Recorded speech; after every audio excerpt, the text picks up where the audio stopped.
te comentaba sobre el asunto de la autoridad. Yo creo que si las personas ven el programa que tuvimos, el diálogo que tuvimos tú y yo creo que se pueden dar cuenta, Gerson, que lo que más sale a relucir es que no tienes realmente una autoridad para fundamentar tu creencia. Y tú mismo lo reconocías la vez pasada. Tú decías, humanamente, o sea, una autoridad humana que de manera absoluta me confirme que yo tengo la interpretación correcta, no la tengo. Y para mí ese es el punto principal. No podemos depender de nuestro propio entendimiento. Uno dirá, pero es que yo leo libros. Sí, yo también leo libros. Uno dirá, es que yo consulto comentarios y utilizo concordancias. Sí, todos lo hacen, todos, hasta los que no están de acuerdo contigo de otros grupos de corte judío, también hacen lo mismo. Son sinceros, estudian, utilizan material, pero al final no están de acuerdo ni con tu misma postura, aun siendo de corte judío. Yo quiero hacerte una pregunta, no tanto una pregunta teológica, Gerson. La pregunta es más que nada lógica. Es una pregunta lógica. ¿Tú cómo ves esto que te acabo de explicar? Que aún otros grupos de corte judío no están de acuerdo con tus interpretaciones. ¿Cómo justificas que ellos están mal o que tú estás bien? O al menos que creas que no, que ellos están bien y que tú también estás bien. ¿Tú cómo justificas esto? Bien, comenzaría diciendo de que yo antes que escuchar a un gentil, escucharía a un judío, aunque no creyera en el Mesías, porque creo que los judíos tenemos más legitimidad para interpretar las escrituras porque nosotros las escribimos. Entonces, digamos, dentro de los parámetros lógicos de la ley, hay interpretaciones legítimas e ilegítimas. Y digo de la ley secular, o sea, de las leyes de las constituciones de los distintos países. O sea, es legítima cuando la interpretación la hace el que escribe la ley y es ilegítima cuando la interpretación la da el que no escribe la ley. Entonces, en este caso yo consideraría por sobre toda legitimidad a un judío, no a un gentil, jamás, nunca a un gentil. Ahora, entre los judíos, pues siempre ha habido discusiones. De hecho, Cristo se inmiscuía en esas discusiones interpretativas. Cristo siempre preguntaba, bueno, ¿y tú qué interpretas? Porque no solo había una interpretación, había varias interpretaciones. Y en este caso yo diría que la mejor interpretación es la que sea más lógica y la que siga lógica formal, o sea, la más objetiva de todas. Y hay una interpretación que resuelva las situaciones de una forma lógica, formal, donde sea 100% objetiva, esa sería la interpretación correcta, porque nuestro Dios es objetivo e Sí, imparcial. entiendo. El problema, porque sí hay un problema con esto que dices.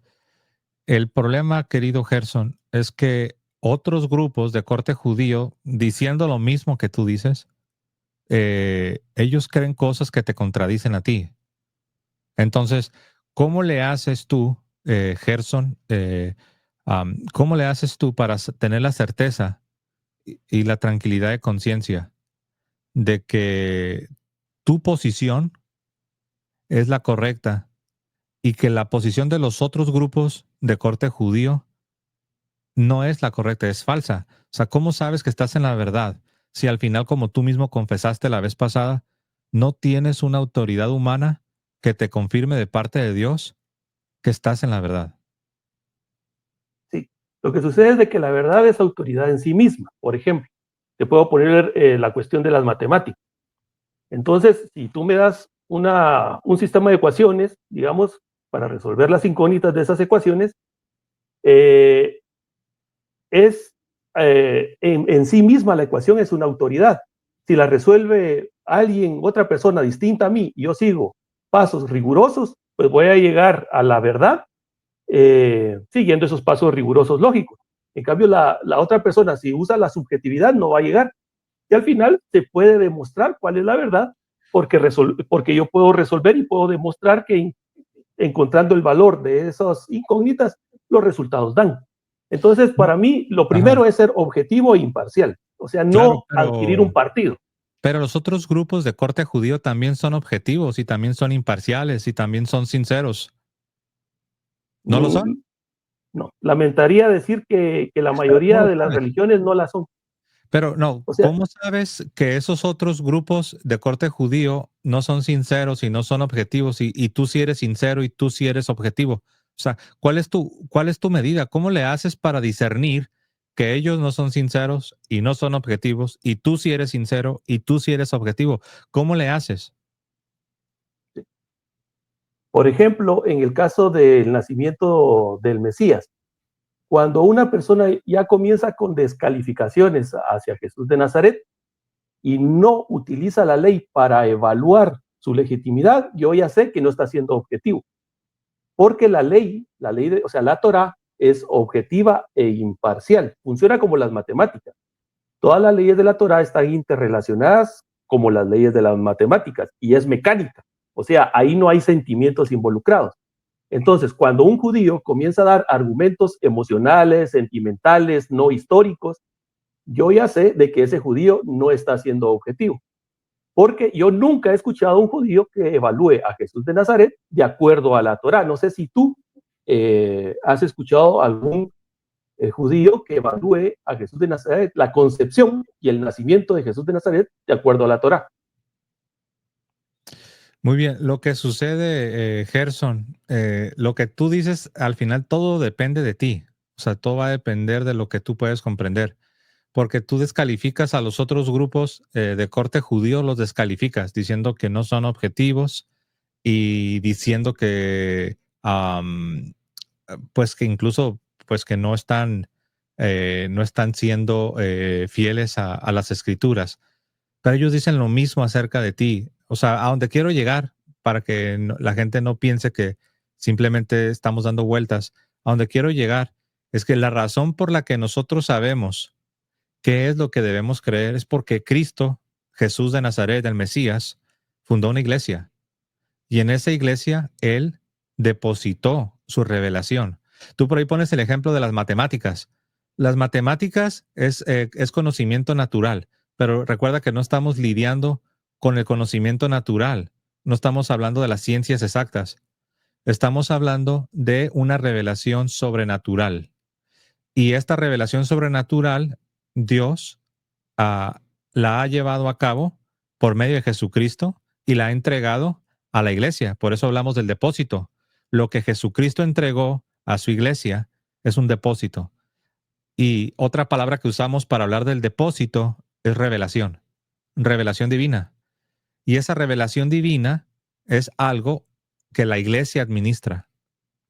Entonces, tú muchas cosas que la iglesia recibió de parte de Cristo no las aceptas porque estás dependiendo de lo que, pues de ti, o sea, tú eres el juez, tú decides qué aceptas y qué no aceptas, en lugar de que tú comprendas que Dios ha dado una revelación y esa revelación ha sido depositada y ese depósito lo tiene la iglesia y debemos recibir toda la enseñanza si realmente estamos creyendo en Jesucristo, si realmente estamos creyendo que Jesús de Nazaret es el Mesías, si realmente queremos pertenecer al pueblo de Dios, no podemos ser selectivos, no podemos decir esto sí, esto no, esto sí, esto no.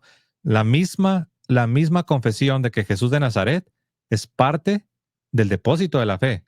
Entonces, a eso me referí cuando dije que yo veo que está siendo selectivo. Algunas cosas que la iglesia enseñó como parte de la revelación, sí las aceptas. Pero otras cosas que la iglesia enseñó y que enseña hasta el día de hoy, no las aceptas. Entonces, yo eso es lo que yo veo como algo subjetivo. Tú dices que los otros grupos judíos son subjetivos, pero yo veo que tú mismo estás cayendo en ese subjetivismo. ¿Cómo ves? Sí. Mira, pues nosotros, los judíos, lo que recibimos de Dios fue una ley. Entonces, las leyes son objetivas, imparciales y están hechas para que cualquier persona con una racionalidad promedio las pueda entender y las pueda correlacionar, como las matemáticas. Entonces, para mí, yo tengo un concepto distinto de lo que tú tienes de lo que es revelación. Para ti, revelación es una información que viene de pronto del cielo y esto es así porque sí. No, mi concepto de revelación es que Dios, por algún medio, por el Espíritu Santo, te da la capacidad de relacionar conceptos y de Sí. aclarar Pero, lógicamente ideas. pero no sé por qué afirmas que los católicos creemos que la revelación vino así de la nada. No, no sé de dónde sacas eso. Yo creo que tú sabes que los católicos no creemos eso. Creemos que la revelación ha sido progresiva en el sentido de que Dios se ha ido dando a conocer, comenzando con los patriarcas, después los profetas, y el cumplimiento o la expresión máxima, la plenitud de la revelación, vino con Jesucristo y la promesa del Espíritu Santo que ha guiado a la iglesia.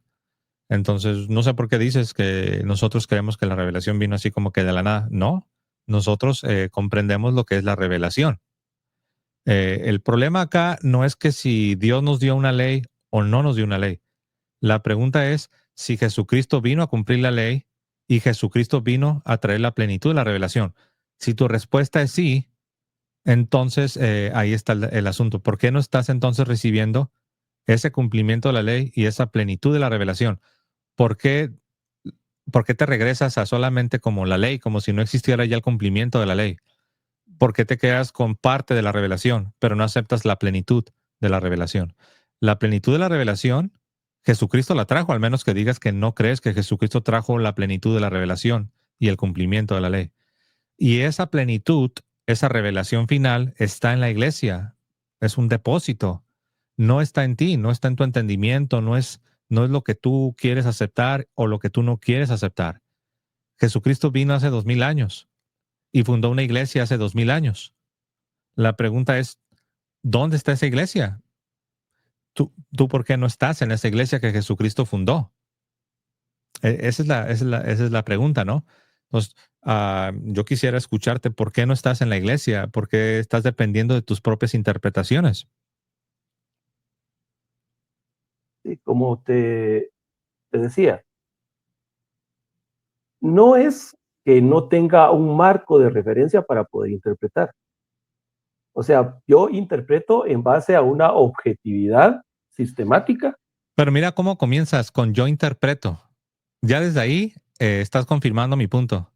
Lo primero que dijiste es yo interpreto. Nada más detente ahí. Me gustaría que incluso un día, cuando estés ahí estudiando, escribe esa frase en una hoja blanca, escribe yo interpreto. Esas dos palabras que tú mismo acabas de decir, yo interpreto, mira, por ejemplo, yo te doy el consejo, ¿no? Pero yo mismo voy a tomar mi propio consejo, mira. Yo interpreto, dijo Gerson. Mira, lo voy a poner acá. Yo interpreto. Ese es el problema. El problema tanto del protestantismo como de grupos de corte judío mesiánico, bueno, iba a decir grupos, pero pues tú nos dijiste la vez pasada que tú no perteneces porque hay grupos que son judíos mesiánicos que tienen una cierta organización, tienen una cierta estructura, tienen unas ciertas doctrinas, pero la vez pasada tú nos decías que tú no perteneces a esos grupos. Entonces, ahí está todavía, en tu caso, está todavía más fuerte. Y aquí podemos ver a qué me refiero cuando te digo que dependes de ti. Es un subjetivismo. Y tú comenzaste diciendo, yo interpreto. Yo sé que tú lo niegas, pero mira, ahí lo puse en pantalla. Yo interpreto. Si yo interpreto, no te ayuda a entender que si estás en tu propia interpretación, en tu propio subjetivismo, yo no sé qué otra cosa te puede ayudar, porque siempre al final tú dependes de lo que tú entiendes. ¿Qué significa yo interpreto? Yo entiendo. ¿Qué significa yo interpreto? Yo concluyo. ¿Qué significa yo interpreto? Esto sí, esto no. Esto es sana doctrina, esto no es sana doctrina. Entonces lo quise poner en pantalla porque creo yo que tú mismo viendo tus propias palabras, creo que te puedes dar cuenta que, oye, es cierto, al final estoy dependiendo de lo que yo interpreto. Adelante, Gerson. Sí, no, mira, pues, por ejemplo, Mi profesión, yo soy ingeniero civil y tengo una especialidad en estructura, soy un máster estructural. Y yo me gano la vida diseñando edificios. Yo fui a la universidad y fui a estudiar durante casi 10 años, digamos, para poder diseñar un edificio. Y obviamente yo tenía que interpretar lo que me daban mis estudios, ¿verdad?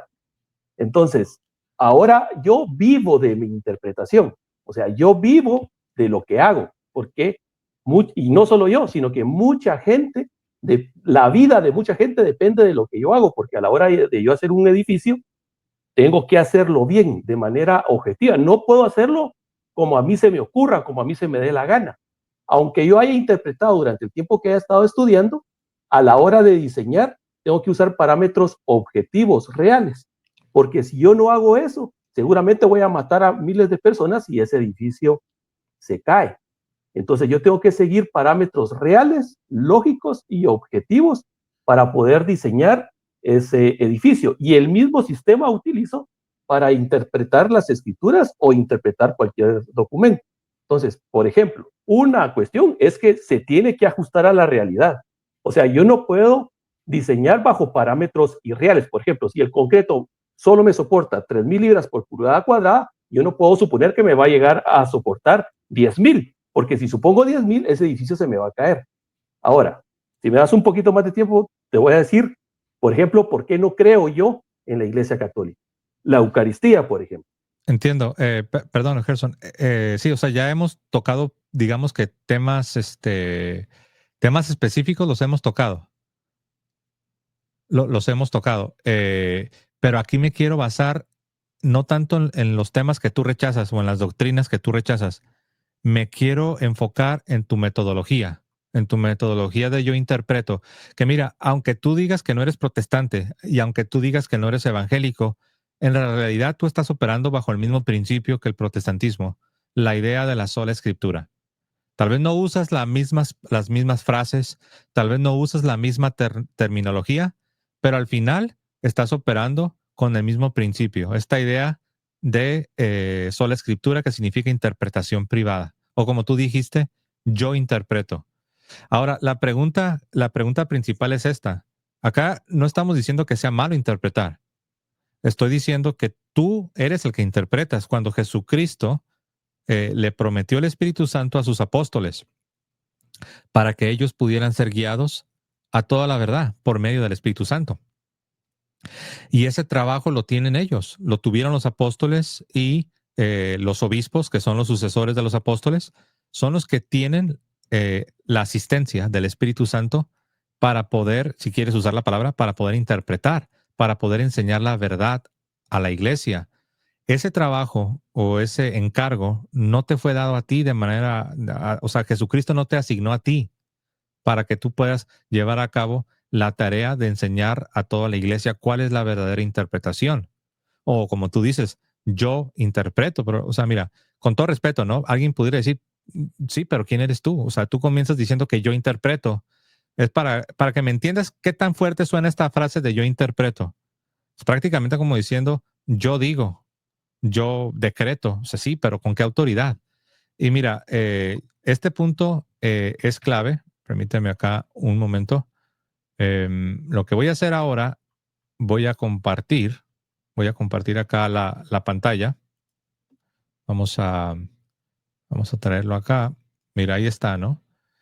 Am, ahí está.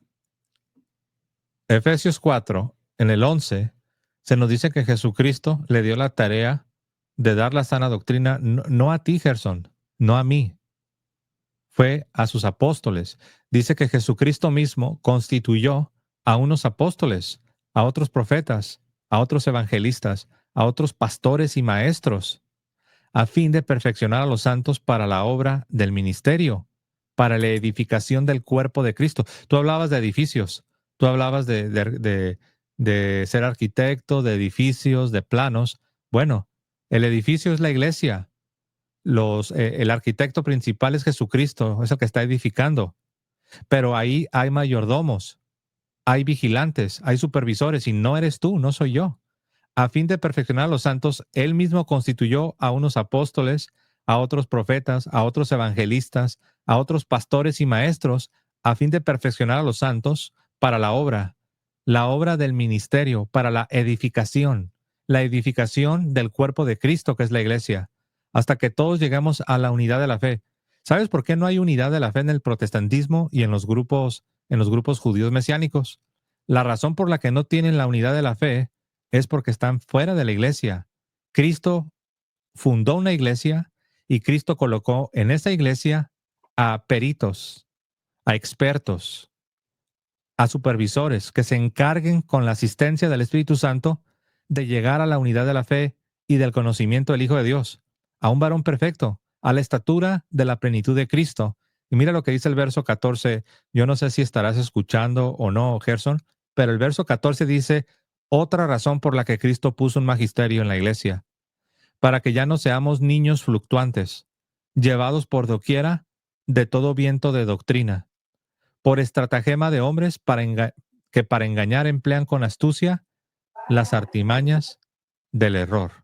Entonces, claramente aquí se nos dice que Cristo fundó una iglesia y en esa iglesia Él colocó a los apóstoles y por extensión los obispos, que son los sucesores de los apóstoles, para enseñarnos la sana doctrina y para que ya no seamos niños fluctuantes arrastrados por todo viento de doctrina.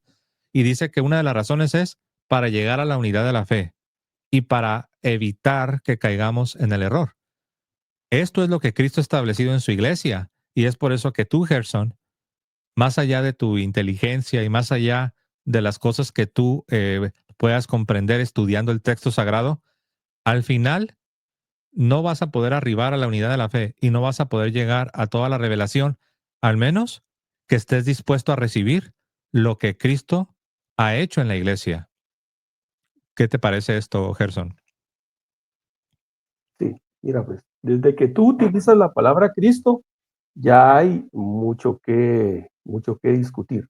Porque tú, ¿qué entiendes por Cristo? Cristo Pero, es la palabra gemela del hebraísmo Meshiach, ujú. es el ungido. Ujú. Sí, pero o sea, ¿qué entiendes? O sea, ¿cuál es tu sentimiento, lo que te viene a tu corazón, a tu mente de lo que Sí, es esa? pero esto yo ya te lo he dicho muchas veces. Tú sabes que yo creo que el Mesías es Ujú. el hijo de Abraham y el hijo de David. O sea, tú sabes exactamente lo que yo creo sobre el Mesías, pero estás evitando la pregunta que te estoy No, haciendo. no, ahorita voy a eso. No, Y porque mira, pues fue lo que pasa, pregunta, o sea, una pregunta demanda una respuesta, ¿no? Más bien quisiera escucharte a ti. No sé si estás haciendo tiempo para articular lo que me vas a decir, no, pero a mí no, me yo ya sé lo gustaría que te voy mejor a que decir. tú tomes la palabra, ¿no? Toma la palabra, pero en respuesta a lo que yo te he comunicado. Sí. Mira, pues, a Cristo en el Antiguo Testamento nunca se le llama Cristo. O sea, tú no vas a oír que a un ángel que nosotros podríamos entender que es Cristo cuando se presenta se le llama Cristo, nunca. Y eso es porque el título de Cristo es un título que está instituido en nuestra Constitución, en la Torá. Pero en el Eh, Nuevo Testamento sí se le llama Cristo. Sí, porque, O sea, ¿qué clase de argumentación es esa? O sea, decirme, pero hay muchas cosas que en el Antiguo Testamento no suceden por obvias razones, porque solamente se cumplen en el Nuevo Testamento. Entonces, no entiendo cómo decir que nunca en el Antiguo Testamento se utiliza la palabra Cristos, sino solamente Mesías o Meshiach. Pero eso qué tiene que ver? O sea, yo puedo encontrar mil cosas que en el Antiguo Testamento no se usan, porque simplemente no era el tiempo del cumplimiento, no es el tiempo de la nueva alianza.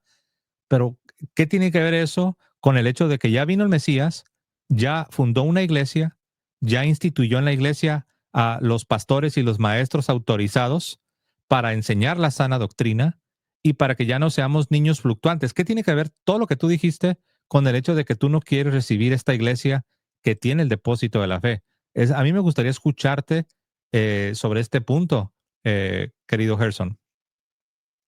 mira, es que no nos vamos a poder comunicar si no estamos hablando bajo los mismos términos. Entonces, yo lo que quiero es aclarar los términos. Por ejemplo, en esa frase que tú acabas de decir, ya vino el Mesías. No, es que el Mesías no viene.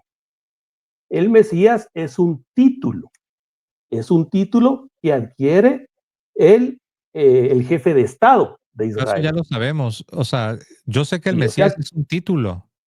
Yo sí, sé que el Mesías es un título. Y sí viene, porque aún los judíos todavía hablan de la venida futura del Mesías. Entonces, yo no sé por qué tienes una objeción por utilizar esa frase de que el Mesías viene o el Mesías ya vino. O, de hecho, en la misma escritura se dice el que había de venir. El que sí, había o de sea, venir. Siempre se habla de una venida. No sé por qué tienes tú una objeción por hablar de la venida del Mesías. Es bíblica. no, yo no tengo objeción en eso. O sea, viene una persona, eso es lo que viene. Y al Sí, venir pero depende, esa persona es conocida como el Mesías. no es Mesías hasta que viene, porque cuando viene, si viene como tiene que venir, entonces se le Pero, da el título de Mesías. No sé Gerson, si me voy a entender. nadie está discutiendo, pero también se usaba de manera profética. También se esperaba la venida del Mesías. Al menos que estés preparado y listo, Gerson, para decir que los santos del Antiguo Testamento no esperaban la venida del Mesías. Esperaba la venida de un ser, ¿sí? Del Y es Mesías. Mesías, y, no, y es Mesías hasta que se le da el título, porque el título, el Mesías no es una Wow. persona, Estás es un diciendo, título. ok, estás diciendo que los santos del Antiguo Testamento no entendían que había un Mesías que había de venir en el futuro, que sería el hijo de Abraham y el hijo de David. Te estoy hilando fino, te estoy diciendo que viene una persona y al estar aquí ya en la tierra, esta persona se le da el título, porque el Mesías es un título, no es una persona. Pero nadie está argumentando que Mesías no sea un título. O sea, no entiendo por qué insistes cuando nadie está argumentando que Mesías no sea un título. Aquí voy a esto. Entonces, puesto que es un título y ese título, quien lo instituye es la Torá, entonces nadie puede ser Mesías si no cumple los requisitos de la Torá. ¿Ok? Bueno, entonces, ahora a Jesús de Nazaret, tú y yo, ambos le damos el Ok. título de Mesías. Sí, ¿Estamos pero de acuerdo con eso? tienes un error en lo que acabas de decir. Dime. Sí, mira, se anuncia la venida de un profeta a la manera de Moisés en la Torá. Los profetas anuncian también la venida de un futuro Mesías, pero el que lo confirma no es la Torá. Quien lo confirmó fue directamente Dios Padre cuando Jesucristo fue bautizado por el profeta más grande de todos los tiempos, que es Juan el Bautista. Dios Padre habló desde el cielo y dijo, este es mi Hijo amado en quien tengo complacencia. A él escuchen. Entonces, yo no sé por qué dices que quien tiene que confirmar al Mesías es la Torá. La Torá es el texto sagrado, es palabra de Dios, pero la Torá por sí misma no puede confirmar a nadie. Puede anunciar, puede contener profecías, pero quien confirma es Dios mismo. Dios Padre ha confirmado a Jesucristo. Yo no sé por qué dices que no. No, mira, pues no funciona así. Lo que sucede es Pero de que dice que, Dios, o sea, ¿ves la cómo? Torá, No, la la Torah Torá, no. la Torá, La Torah, ¿tú estás diciendo que la Torah viene a contradecir a lo que Dios ha hecho en la nueva alianza? ¿me dejas argumentar? Yo te lo explico con mucho gusto. Sí, pues por eso te estoy preguntando. Sí, mira, la Torá dice, Deuteronomio capítulos 13 y 14, de que nadie puede cambiar la Torá. Así venga un profeta que resucite muertos, que haga milagros, que profetice y se le cumplan sus profecías. Si ese profeta manda a hacer algo contrario a la Torá, debe ser apedreado. Así lo manda nuestra Constitución. ¿Sí? Entonces, no es suficiente con que haya milagros. O sea, puede haber una voz del cielo diciendo que esto es mi hijo amado. Puede resucitar muertos este individuo. Puede sanar enfermos este individuo. Se puede resucitar a él mismo si quiere. Pero si él no cumple los requisitos de la Torá para ser Mesías, lo tenemos que apedrear. Así manda la Torá. Sí, pero te estás Entonces desviando. no es la voz quien lo Gerson. certifica, es la Torá. No, no, no. La Torah anuncia la venida de un profeta, ¿ok? Pero No, la revelación divina nos va indicando qué es lo que había de cumplir ese Mesías, ese profeta. Jesucristo es el Mesías. Jesucristo no es el Mesías. Es el Mesías porque cumple los requisitos de la Torá, no porque Sí, una voz pero, del cielo dijo. ok, pero ¿cómo todo esto es relevante para el tema que estamos tratando? El Por tema la que estamos... objetividad, por la objetividad, porque la Torá, porque dijimos qué manera vamos a utilizar para interpretar la objetividad, y esa es la objetividad de la Sí, Torá. yo sé, Ahora, una voz, pero eso es subjetivo. sí, yo sé, mira, Gerson, tranquilo, o sea, yo quiero que razones, ¿no? O sea, si no estás,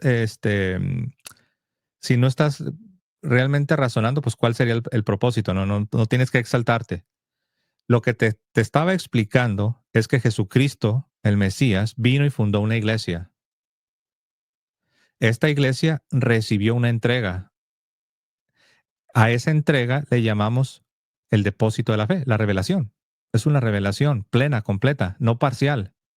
Yo sé que en la revelación entra la ley, la Torah, entran los escritos, entran los profetas, entran las enseñanzas directas de Jesucristo y entra lo que el Espíritu Santo le enseñó también a los apóstoles.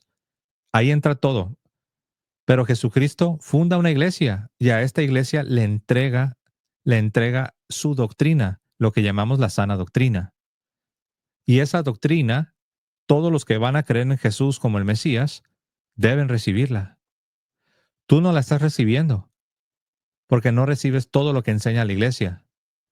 Y tú te basas en que, como decías hace un momento, en que tú interpretas. Siempre cuando te pregunto es, o sea, siempre es lo que tú dices. Por eso yo te digo, pero ¿con qué autoridad, Gerson? Haces afirmaciones, pero son afirmaciones que no tienen asidero, no tienen fundamento más allá de tu propio entendimiento. Entonces, yo creo que esa es la razón, no solamente por la cual los católicos no están de acuerdo contigo, esa es la razón por la cual otros grupos de judíos mesiánicos tampoco están de acuerdo contigo en muchas cosas que tú dices, porque no se van a dejar llevar por tus opiniones, no se van a dejar llevar por tu interpretación, no se van a dejar llevar por lo que tú concluyes. Entonces la pregunta es, entonces, ¿por qué nos debemos de dejar llevar? Nos debemos dejar llevar por lo que el Mesías enseñó y por lo que el Mesías le entregó a la iglesia. ¿Y dónde está eso que tú dices que el Mesías le entregó a la iglesia?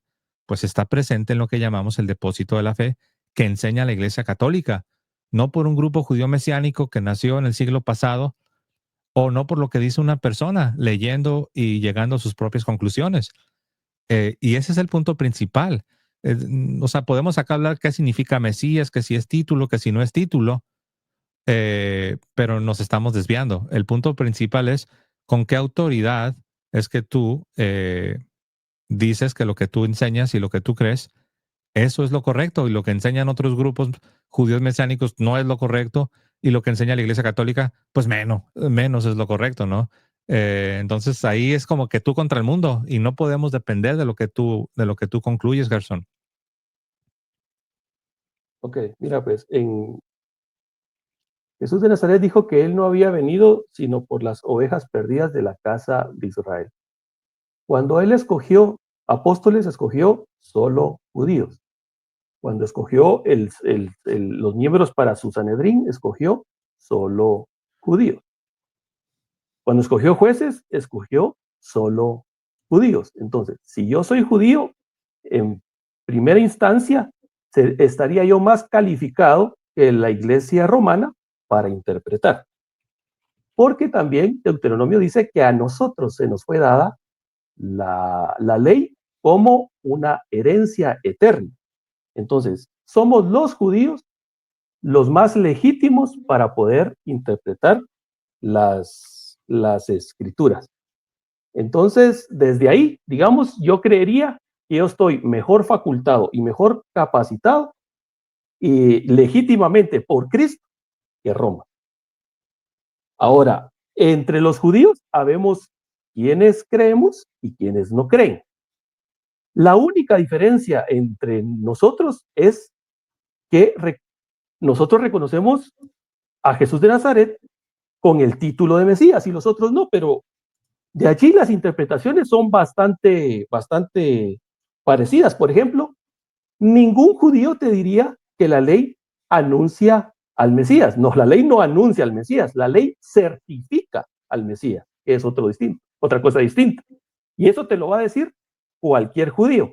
Creamos en el Mesías como Jesús de Nazaret, y los que no creen que Jesús de Nazaret sea el Mesías, te vamos a decir exactamente lo mismo. La ley no anuncia al Mesías, la ley certifica al Mesías. Entonces, digamos, para ustedes la ley no certifica al Mesías. Para ustedes la ley es un mito que hay que interpretar. Para nosotros no. Para nosotros es la Constitución. Y nosotros legítimamente estamos mejor capacitados para interpretar esas cosas que ustedes. Bueno, ves, o sea, aquí está otro ejemplo de cómo lo que tú concluyes, o sea, prácticamente es palabra de Dios, ¿no? O sea, lo que acabas de decir, esa es tu propia conclusión. Por ejemplo, la vez pasada tú decías que aceptas al primer papa, a Pedro, porque fue judío, pero que ya no aceptas al resto de los papas de la Iglesia Católica. No sé si sabías que ha habido otros papas que fueron judíos. ¿También los aceptas a los demás papas que fueron judíos?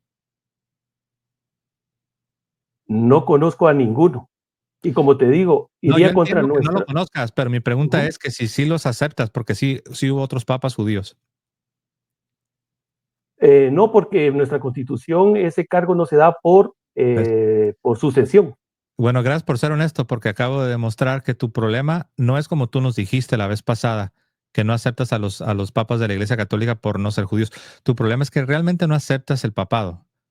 Voy a serte sincero, en las intervenciones que has tenido, Gerson, dices cosas y después las niegas. Yo no sé si estás consciente, no sé si lo haces a propósito o lo haces solo por escapar, pero de repente van varias cosas que dices que sí crees, pero después en la realidad no crees. Entonces, aquí está otra prueba más, el papado. A mí me dice entender que sí lo creías y que sí lo aceptabas, pero tú decías que solo el primero, porque el primero fue judío, pero que el resto de papas ya no, que porque eso ya es romano y es católico. Entonces, yo ahorita te dije que sí sabías que hubo, aparte de Pedro, otros papas de origen judío. Y te dije, ¿los aceptas? Y tú me dices, ah, no, no, no, porque esa institución no la reconozco. Entonces, yo acá veo una contradicción. El detalle, querido Gerson, para no seguirnos alargando y dar la oportunidad quizás a otra persona, el detalle, Gerson, es que tú no puedes estar dependiendo de tu propio entendimiento. Tú no puedes estar dependiendo de tu propio entendimiento. Ni yo. O sea, yo digo tú porque estoy hablando contigo, pero eso aplica para cualquier ser humano. El hombre, el individuo, el sujeto, no puede depender de lo que uno comprende, no puede depender de lo que uno concluye, de la interpretación. O como dices tú, es que yo interpreto. Sí, yo sé que tú interpretas. Otros judíos interpretan y te contradicen. Es como el protestantismo, te digo, tú no usas la palabra protestante, yo sé que no la usas. Y tú dices que eres judío, pero utilizas el mismo método que utilizan en el protestantismo. Yo me pregunto si quizás Martín Lutero no les robó a ustedes eso de la sola escritura. Me pregunto, voy a investigar, voy a serte sincero, no he investigado si eso idea de la interpretación privada, si quizás Lutero no la tomó de alguna tradición judía. Y digo de alguna tradición judía porque yo sé que el judaísmo no es algo monolítico, hay muchas ramas y no están de acuerdo en todo. Pero te escucho a ti y aunque no usas palabras como sola escritura, no usas protestantismo, dices que no eres protestante, pero el método, la metodología, cómo interpretas, es básicamente lo mismo, Gerson. Entonces, cualquier tema que yo toque, tú siempre lo terminas diciendo sí, pero yo no lo puedo aceptar, o yo interpreto, o yo no lo entiendo así, o tú lo dices de una manera, pero yo no lo entiendo así. O sea, todo es yo. Mientras que en este caso, la parte católica te está diciendo, Cristo fundó una iglesia, Cristo le entregó a la iglesia la sana doctrina, la iglesia la ha enseñado por 20 siglos. Si te fijas cómo yo no apunto a yo, y que yo, y que yo, y yo, no apunto a un subjetivismo, apunto a una realidad histórica. Y tú sí terminas con que es que yo no lo puedo entender, yo no lo puedo aceptar, yo interpreto. Y ahí está el problema, la objetividad contra la subjetividad con la que estás operando, Gerson. Y mira, yo lo que entiendo de ti, es que no es que tú al delegar esa interpretación en otro ser, no es que se está siendo objetivo, para nada. solo estás delegando responsabilidad, no estás siendo objetivo, porque el otro que va a interpretar tampoco es objetivo. Entonces solo estás delegando responsabilidad. Yo no delego responsabilidad, yo me hago responsable de lo que creo. Pero fue Cristo quien delegó esa responsabilidad. ¿No crees que es lo que enseña la Sagrada Escritura, que dice que Cristo mismo constituyó a unos apóstoles, a otros profetas, a otros evangelistas, a otros pastores y maestros? Entonces, ¿por qué si Cristo está delegando esa autoridad sobre estos maestros, por qué tú dices que simplemente es pasarle la responsabilidad a otra persona? No es simplemente pasarle la responsabilidad a otra persona, es más bien sujetarse a lo que Cristo mismo constituyó. Yo no entiendo por qué dices que simplemente es pasarle la responsabilidad a otra persona.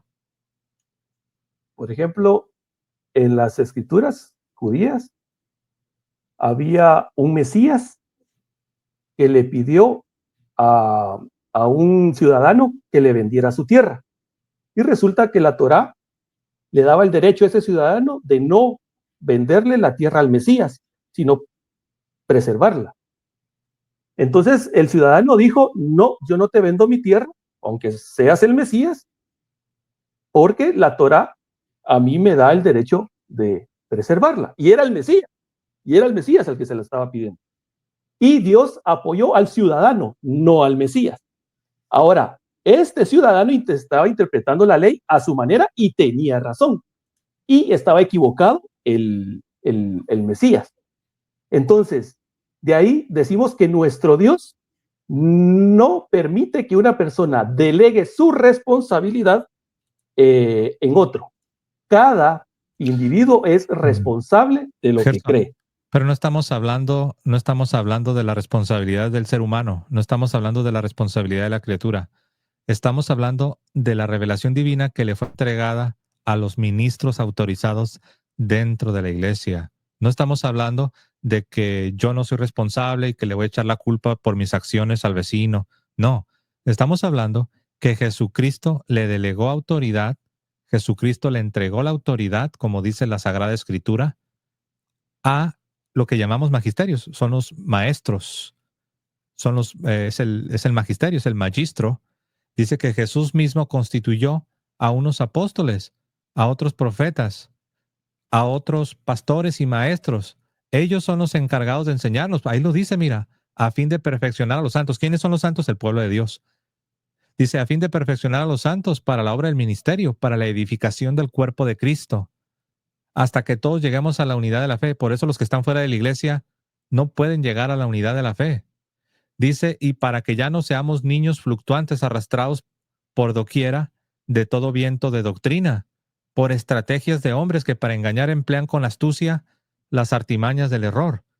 Si te das cuenta, lo que acabo de decirte es lo que dice la Sagrada Escritura que Jesús instituyó, lo que Jesús ha hecho en la iglesia. Pero yo veo que no interactúas con lo que yo te digo. Me das un ejemplo que una persona hizo lo que la ley pidió y esta persona, a pesar de que lo hizo de manera individual, esta persona estaba en lo correcto. Sí, una cosa es ser obediente a la ley, pero no estamos hablando que si eres obediente o no eres obediente a la ley. Estamos hablando de que quiénes son los que tienen el oficio de enseñar al pueblo la sana doctrina. Los judíos tenían la cátedra de Moisés. Los judíos podían obedecer la ley de manera individual, pero los judíos no podían interpretar la ley de manera individual. Los judíos tenían la cátedra de Moisés. Entonces, Sí, tú te estás yendo por las ramas. Tú estás diciendo, no, pero que uno, de manera individual, uno puede obedecer la ley. Claro, claro, la ley es dada para que la obedezcas en su tiempo, ¿no? Eh, pero no estamos hablando de eso.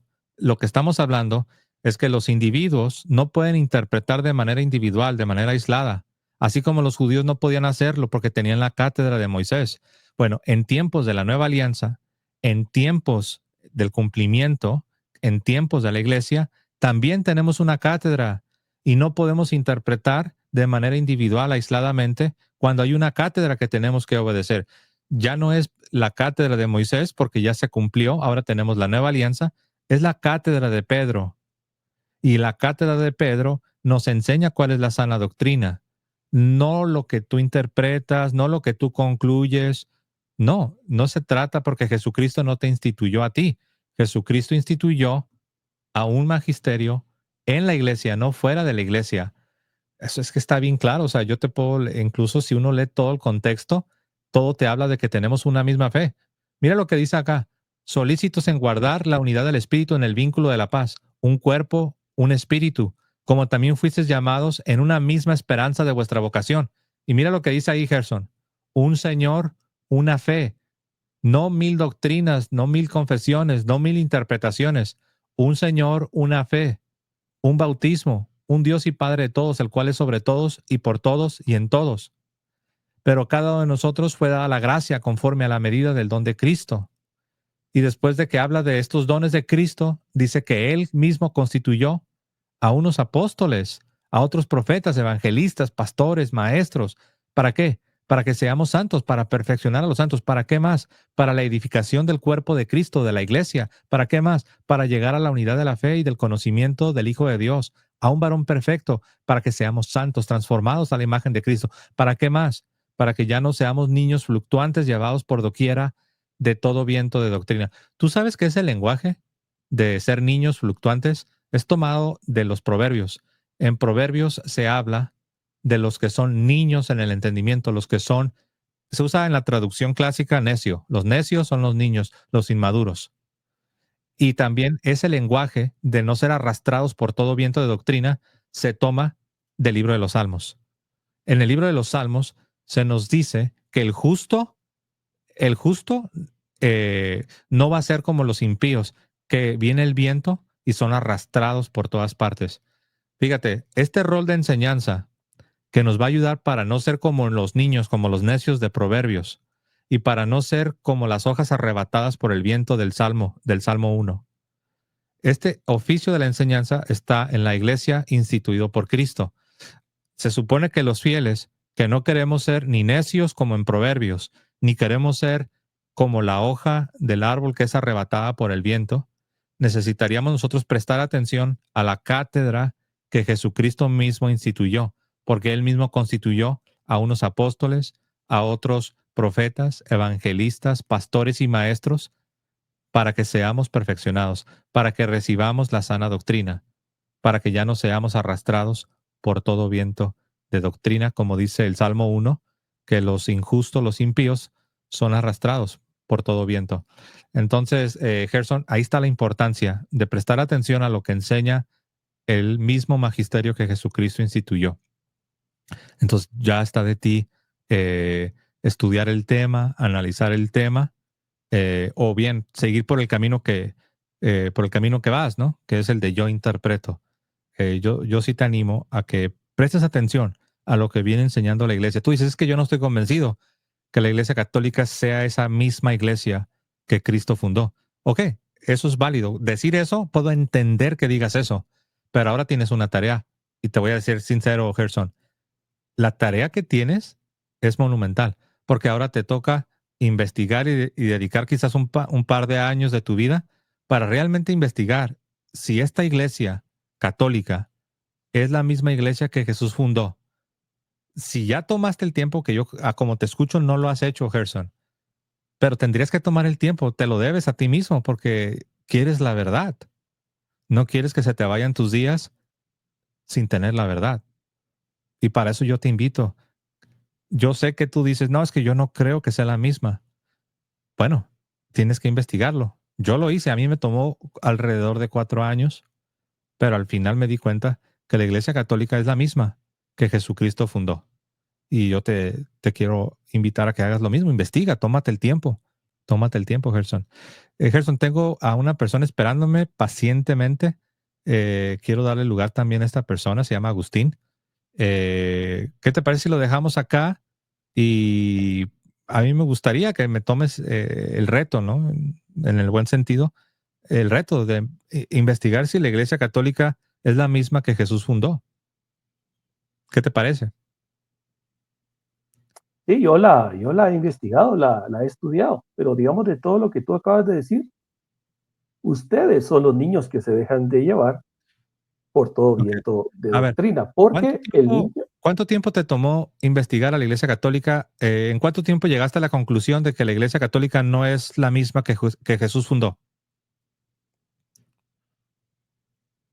¿En cuánto tiempo? Pues, digamos, nunca, desde que empecé a analizar dogma por dogma, vi que todo era contrario. Ok, Y pero eso, una digamos, cosa. desde que la conozco, digamos, estamos Ah, hablando ok, ya, de, ya te entiendo. Ok, sí, pero eso es diferente. Lo único que tú has hecho es leer los dogmas o lo que la iglesia dice y tú dices, ah, esto no, esto no, esto no, esto no, esto sí, pero tal vez diferente, esto no. Sí, no, eso yo lo hice créeme, yo fui 20 años protestante y eso yo lo hice por 20 años, pero yo no te hablo de eso. Yo no te hablo de que te sientes en el escritorio y que digas, a ver, vamos a ver los dogmas católicos. Y dices, ah, mira, aquí están, aquí están. A ver, no, no, eso no lo puedo aceptar. A ver, esto otro, no, eso tampoco. A ver, esto otro, no, eso menos. A ver, esto, no, no me refiero a eso. Por eso te pregunté que cuánto te tomó. A mí me tomó como 4 años. Me refiero que digas, a ver, ¿cuáles son los orígenes de esta iglesia católica? Quiero llegar a los orígenes. ¿De dónde vienen? ¿Sabes por qué? Yo estaba a punto de preguntarte, ¿en qué momento de la historia es cuando esta iglesia se desvió? Pero no te puedo hacer esa pregunta porque sería injusto que te haga esa pregunta, porque no has tomado el tiempo para investigar. Entonces yo te quiero invitar, Gerson, que si tú estás hice eso. listo y estás preparado para decir, la Iglesia Católica no es la misma iglesia fundada por el Mesías, entonces tú deberías estar preparado para responder en qué momento es que hay una partitura, en qué momento es que esta iglesia ya dejó de ser la iglesia y se corrompió y se convirtió en lo que tú tal vez consideras como una institución pagana y ya no es la iglesia. ¿En qué momento fue? ¿Tú sabes en qué momento fue? Sí, sí. Digamos, el punto de inflexión donde ya no hay vuelta atrás ni posibilidad de arrepentimiento fue cuando el obispo de Roma aceptó el título de Pontifex Maximus Romano, y creo que fue Ciricio el que aceptó ese título. Desde ese momento ya Israel desconoce al obispo de Roma porque aceptó un título noble y pagano y dedicado a otros dioses Bueno, para adorar a otros dioses. Desde ese para momento el Estado empezar, de Israel ya no lo reconoce. ok, para empezar, estás confundido, porque el título romano no es idéntico a la palabra pontífice que se utiliza en la iglesia. Entonces, aquí ya veo el primer error. Si tú pones en la columna derecha, pones el título romano y pones en la columna izquierda cuál es la palabra que se utiliza de pontífice, te vas a dar cuenta que no es igual, ¿eh? No es el mismo título, para empezar.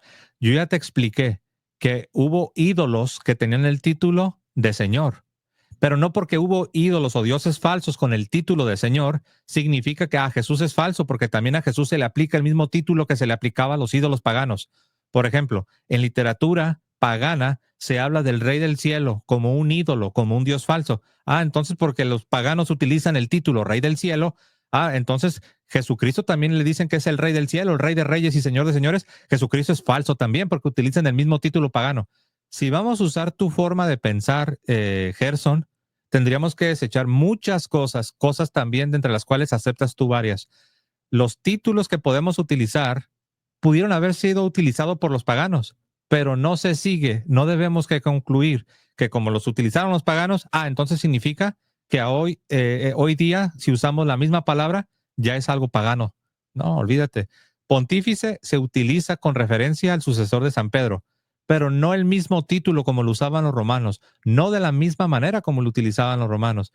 Entonces, ahí yo veo ese problema. Número dos, ¿en qué siglo fue cuando entonces la iglesia dejó de ser la iglesia? Está estamos hablando siglo cuarto, a finales del siglo cuarto, más o menos 384, 85, por ahí fue que Ciricio aceptó el título de romano Ok. pontífice. Y sí es el mismo título, ni Ese es siquiera tu lo segundo, discutimos. no es el mismo título. Es el mismo título. Si tú fueras sincero, Lo discutimos. Gerson, para otro día, porque estamos al final de la conversación. Pero si tú fueras sincero y tú agarras el título como lo usaban los césares, los emperadores romanos, te darías cuenta que no es idéntico de hablar del Papa como el pontífice. No lo usamos de la misma manera. Ok, y no es idéntico tampoco el título. Pero no solo eso, acabas de decir que fue en el siglo IV cuando la iglesia dejó de ser la iglesia. Básicamente, seamos sinceros, básicamente estás diciendo que después de que se hace el cristianismo, la religión privilegiada y oficial del Imperio Romano, básicamente nos estás diciendo que ahí es cuando la iglesia dejó de ser la iglesia. Prácticamente crees lo mismo que los que afirman que Constantino o que Teodosio fueron los que paganizaron la iglesia, haciendo un sincretismo, donde ahora tienes este sincretismo de ideas cristianas con paganismo, y es lo que hoy llamamos Iglesia Católica Romana. Básicamente es lo que estás diciendo. El problema con esa teoría, querido Gerson, es que no pasa ni siquiera la primera prueba. ¿A qué me refiero con que no pasa ni la primera prueba? Si tú tomas las doctrinas católicas y tú revisas la literatura de un siglo antes, de 2 siglos antes de Constantino, te vas a dar cuenta que las creencias ya están presentes. ¿Cómo es posible? ¿Cómo es posible que las creencias de esta iglesia católica supuestamente pagana ya estén presentes antes de que se inventara la supuesta iglesia pagana? O sea, no tiene sentido. Lo que tú estás diciendo es básicamente repitiendo lo que muchos dicen. Que algunos dicen que Constantino, otros dicen que Teodosio, que el emperador Constantino, que el emperador Teodosio fue el que inventó lo que hoy llamamos Iglesia Católica, pero no pasa ni la primera prueba. ¿Por qué entonces o cómo explicas que las creencias católicas ya estén un siglo antes, ya estén 2 siglos antes? O sea, ¿cómo lo puedes explicar? Y la razón que diste de que porque ya usan la palabra pontífice para un título del Papa, no, pues no. Entonces, ¿por qué mejor no rechazamos a Jesús? Para Jesús se utiliza la palabra Kyrios, y Kyrios también se usaba para deidades y para emperadores paganos. No tiene sentido. Entonces no uses la palabra Señor para Jesús. Entonces, decir que porque pontífice ya se usa y también se usaba para paganos es lo mismo que decir, no le llames a Jesús Señor, porque Señor se le llamaba también a los ídolos, Señor se le llamaba también a emperadores paganos malvados. Pues entonces no vamos a usar muchas palabras, Gerson. Contesto lo que me preguntaste. Pues fue una afirmación, pero si tú tienes alguna objeción a esta afirmación, lo puedes decir. Sí, claro. Es que es natural, digamos, de que algunas creencias sigan presentes antes y después de haber recibido el título. Porque, digamos, la religión romana, el romano pontífex, ellos, los romanos, en la religión romana no tienen un dios nacional fijo. O sea, se rigen bajo el dogma de do ut des, que quiere decir te doy para que me des. O sea, Roma adopta el dios que más rentas le dé, que mejor rentas le dé. Entonces, en este caso, si Cristo daba buenas rentas, simple y llanamente Roma lo adoptó como rey, así como adoptó a Zeus, solo le cambió el nombre a Júpiter, así como adoptó a Isis, que también la romanizó, así también romanizó a Cristo. Y es obvio que dentro de su culto van a preservar, porque de hecho Roma lo que procura en su religión es preservar lo que a ese Dios le gusta. Entonces, evidentemente, antes y después de aceptar el título, se preservan las cuestiones, pero no es que Roma se haya convertido al cristianismo, sino que fue el obispo de Roma el que se convirtió al romanismo. Eso fue lo que realmente ocurrió. O sea, tú no estás en la iglesia que fundó Cristo, tú estás en la religión romana que adoptó a Cristo como Dios, así como adoptó a Zeus griego, así como adoptó a Isis, así como muy probablemente en este tiempo va a ser cambio de Dios, que yo veo que ya está haciendo la siguiente transición porque Cristo ya le dejó de ser rentable a la religión romana. Tiene que hacer una transición de Dios. Ok. El problema de tu teoría, Gerson, porque es eso, es una teoría, realmente es una teoría de conspiración. El problema el problema de tu teoría, querido Gerson, es que no tienes la manera de sustentarla. Porque, mira, por un lado, históricamente no la puedes sustentar. Por otro lado, tienes un problema que incluso es un problema mayor. Si yo te creyera a ti, si tú estuvieras intentando convencerme, eh, hay un problema muy fuerte, que significa que la promesa que Jesucristo le hizo a la iglesia de que ni las puertas del Hades iban a prevalecer contra ella, básicamente no se cumple. Si la iglesia se paganizó y la iglesia se desvió y la iglesia se corrompió, entonces ¿dónde queda la promesa de Jesucristo? De que nada iba a poder contra ella y que él iba a estar con esa iglesia para siempre. Entonces, ahí ya vemos una promesa rota. Vemos que no se cumplió la promesa que Jesucristo le hizo a su iglesia. Por eso es que desde el punto de vista del sentido común, no pudiera yo aceptar lo que tú dices. Significa que el cristianismo, la iglesia, pues solamente duró hasta el siglo cuarto. Y del siglo cuarto en adelante, entonces, ¿dónde quedó la iglesia? ¿Dónde quedó la iglesia? No me vayas a decir que la iglesia es invisible o que estaban escondidos por la persecución. Esa teoría la inventaron los protestantes estadounidenses en el siglo XIX. No, al menos que tú ya hayas creído eso, ese cuento, porque eso es un cuento. Eso de que estaban escondidos porque los perseguían y que por eso no sabemos dónde estaban. ¿O tú dónde crees que estaba entonces? ¿Para dónde se fue la verdadera iglesia? ¿En el siglo cuarto, en el siglo quinto, en el siglo sexto? ¿Dónde estaba entonces la verdadera iglesia? Bien, tenemos una analogía de parte de nuestro Mesías, Jesús de Nazaret, de que su cuerpo es su iglesia, ¿verdad? Pero es una iglesia visible, no O, invisible. o el templo, ¿verdad? O el templo de Jerusalén. Hizo una analogía Jesús de Nazaret respecto al templo de Jerusalén, su cuerpo y la iglesia. O sea, las tres cosas son análogas. No sé si estamos de acuerdo ahí. Sí, pero eso no hace que la iglesia sea invisible. Ahora, el cuerpo de Jesús de Nazaret fue destruido, ¿verdad? Al igual, o sea, el cuerpo de Jesús de Nazaret y el templo fue No, destruido, ¿verdad? no, el cuerpo de Jesús de Nazaret no fue destruido.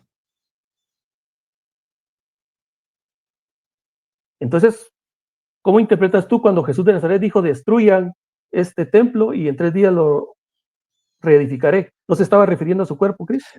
El cuerpo de Jesús fue castigado. Fue Pero él el usó la cuerpo de- palabra destruido. pero no fue destruido. Sí, yo no estoy hablando de cómo utilizó la palabra Jesús, estoy hablando de lo que tú dices, que el cuerpo de Jesús fue destruido. Simplemente te estoy diciendo, no fue destruido, fue a su pasión, fue crucificado y resucitó al tercer día, pero ningún hueso de Jesús fue quebrantado. Jesús de Nazaret utilizó la palabra destruido y si quieres lo buscamos. Eso no lo pongo Si en quieres lo duda. buscamos. No, no es necesario que lo busques porque Ah, no pongo en duda que Jesús, bueno, al menos la traducción de Reina Valera utilice destruido. Lo único que te estoy aclarando es que el cuerpo de Jesús de Nazaret no fue destruido, ni un solo pero esa hueso fue fue la palabra quebrado. que él usó. No estamos discutiendo qué palabra usó Jesús. Recuerda que es una traducción. Estamos simplemente aclarando que el cuerpo de Jesús no fue destruido, porque recuerda que tú quieres explicar cómo es posible que la verdadera iglesia desapareció de la historia en el siglo cuarto y lo estás utilizando eso con la supuesta destrucción del cuerpo de Jesús. Regrésate al tema. ¿Dónde estaba la iglesia en el siglo cuarto, en el siglo cinco, en el seis, en el siete, en el ocho, en el nueve, en el 10? A la luz de que Jesús prometió que nada iba a destruir a la iglesia. Adelante, Gerson. ¿Sí? Haciendo la analogía que Cristo dijo de que el templo sería destruido y son análogos su cuerpo, la iglesia y el templo. Entonces, nosotros, los que creemos en el Mesías, decimos de que la iglesia está dispersa, así como las piedras del templo fueron dispersas cuando el romano pontífex destruyó el templo. Entonces esas piedras fueron dispersas y así los judíos hemos sido dispersos. Y ahora la iglesia, que somos los judíos, estamos dispersos, esperando a que nuestro Mesías regrese y reconstruya el templo, o sea, vuelva a reunir las piedras Ok. para construir el templo. Y Pero, yo pero esa soy, digamos, versión, parte de esas templos. ajá, esa versión de iglesia, ahí entras. ¿Te fijas cómo todo lo llevas a lo que tú interpretas? Es que al final siempre todo se va a justificar con yo interpreto, ¿no? Acabas de decir que la iglesia son los judíos que están dispersos por todo el mundo, ¿no? Ese ya es tu propia interpretación. Por ahí dijiste La algo de los también judíos. de una manera muy interesante, ¿no? De una manera muy sutil. Tú dijiste que el pontífice destruyó el templo, o como que, y lo dejas en el aire, ¿no? Como para que la gente diga, uy, el pontífice, ay, el papa. No, no, no. El emperador romano pagano Que tiene el envió al título de general romano Tito. pontífice. Ok, el emperador romano pagano envió al general Tito para que pusiera fin a las revueltas en Jerusalén y eventualmente Jerusalén quedó destruida y gran parte del templo. Sí, pero tú usaste pontífice, el pontifex, para que se asocie con el Papa. Hay que distinguir. Una cosa es el emperador romano pagano y otra cosa son los sucesores de Pedro. Son cosas distintas porque tú como que lo Es lo mezclas. mismo. ¿Ves? O Lo sea, estás podemos diciendo discutir en un cosas. programa si quieres. Yo saco, Cualquier historiador, hasta Wikipedia, hasta Google, hasta cualquier consulta digital o en libro físico te va a informar que no es lo mismo el emperador romano pagano al papa o los sucesores de Pedro. Son cosas distintas, pero como tú te basas por yo interpreto, como nos decías, ¿no? Yo interpreto, pues para ti en tu libro, en tu enciclopedia, es lo mismo. De hecho, te voy a ser sincero, aparte de ti, aparte de lo que tú dices que el emperador romano pagano es lo mismo que el papa, aparte de ti solamente se lo he escuchado a algunos fundamentalistas de los Estados Unidos. Creo que hay uno que se llama Rudolf. Él dice cosas de ese tipo. A lo mejor tú te has estado alimentando de esa literatura de las dos Babilonias.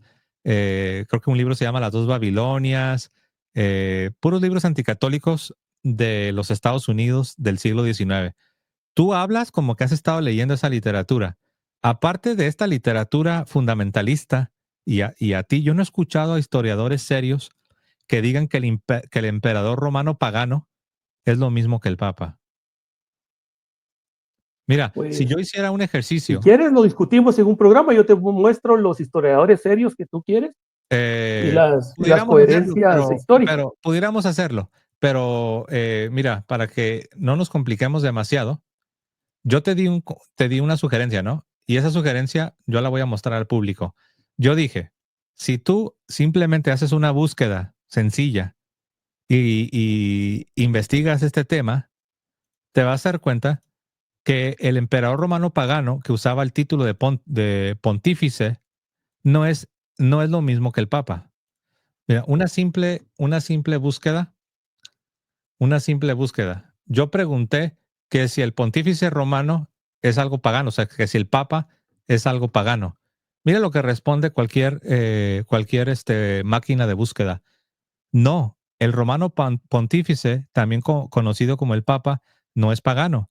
Si bien el título Pontifex Maximus era originalmente un título pagano que ostentaba el sumo sacerdote de la antigua Roma, la Iglesia Católica lo adoptó posteriormente y ahora se asocia con el Papa, quien es la cabeza de la Iglesia Católica, no una figura religiosa pagana según sitios de historia religiosa. Bueno, y acá te empieza a dar otros detalles, ¿no? Cómo los paganos usaban ese título, los orígenes paganos, la utilización cristiana y cómo no se debe entender que es lo mismo. O sea, en otras palabras, querido Gerson, no toma demasiado para darte cuenta que no es lo que tú dices, no es que los papas sean lo mismo que los pontífices romanos del mundo pagano, son cosas distintas, pero tú insistes en que es lo mismo. Un fuerte abrazo, los quiero mucho. Y ahora sí, queridos hermanos, me despido como siempre, diciendo que viva Cristo Rey y que viva Santa María siempre Virgen. Hasta luego, hermanos.